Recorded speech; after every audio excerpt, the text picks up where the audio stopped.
প্রধান উপদেষ্টা ডক্টর মোহাম্মদ ইউনূসের কাছে গুম বিষয়ে তদন্ত কমিশনের অন্তর্বর্তী প্রতিবেদন জমা দেওয়ার বিষয়টি যুক্তরাষ্ট্রের পররাষ্ট্র দপ্তরের নিয়মিত প্রেস ব্রিফিংয়ে উঠে এসেছে। এ সময় গুমের ঘটনায় অন্তর্বর্তী সরকারের তদন্তের উদ্যোগে স্বাগত জানানোর পাশাপাশি বিচার প্রক্রিয়া ন্যায় ও স্বচ্ছ রাখতে উৎসাহ দিয়েছে যুক্তরাষ্ট্র।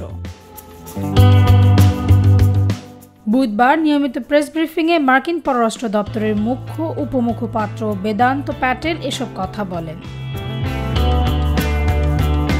প্রেস ব্রিফিংয়ে এক সাংবাদিক প্রশ্ন করেন, নিউ ইয়র্ক টাইমসে প্রকাশিত বাংলাদেশের গুমের ঘটনায় সাবেক প্রধানমন্ত্রী শেখ হাসিনার সম্পৃক্ততার কথা উল্লেখ করা হয়েছে। এই বিষয়ে আপনার কোনো বক্তব্য আছে কি? জবাবে প্যাটেল বলেন, গত 2 দশকে শত শত বাংলাদেশিকে গুম করার প্রতিবেদনগুলো নিয়ে আমরা গভীরভাবে উদ্বিগ্ন। গুম একটি ভয়াবহ মানবাধিকার লঙ্ঘন, যা ভুক্তভোগীদের উপর অনির্দিষ্ট আটক বা নিখোঁজ হওয়ার ট্রমা চাপিয়ে দেয়। এটি তাদের পরিবারের উপর অনিশ্চয়তার ট্রমা সৃষ্টি করে।